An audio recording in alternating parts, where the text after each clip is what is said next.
Welcome to our weekly stock newsletter. I'm Thuy and I'm here to bring you the latest stock news every week. Opening the news today is a very interesting news, which is VN Index may approach 1,400 points this week. According to the analysis team, the fourth COVID wave lasted longer than expected, causing changes in the economic outlook and listed companies. The almost sideways movement of Vietnamese stocks in August and September is also consistent with this context and does not show an overreaction. The analysis team believes that BN Index is still in a period of struggle and sideways in the price channel of 1,320 to 1,360 points. The index sideways trend will end when one of two scenarios occurs, in which, in a positive scenario, the market might head to the 1,380 to 1,388 zone.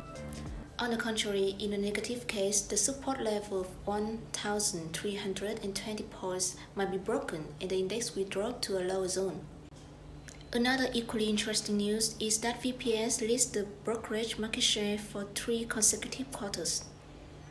As you can see on the screen, this is a chart of leading companies in brokerage market share on HOSE.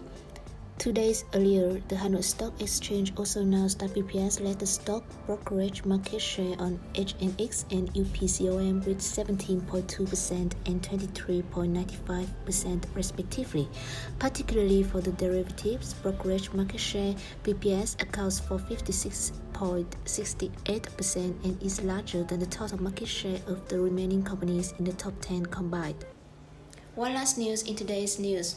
Over 960,000 new security accounts were opened in the first 9 months of this year, more than the combined figure in the last 3 years. By the end of last month, there were over 3.73 million accounts, according to the Vietnam Securities Depository.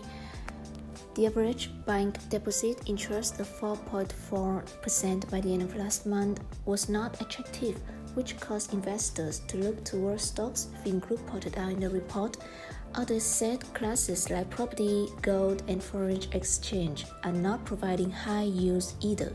It added, the government targets having 3% of the population participating in equity markets by the end of this year and 5% by 2025 under a scheme for restructuring securities and insurance markets, which it finalized in early 2019. So, here's the end of this video. Keep scrolling up or down if you want to update other news about stocks this week.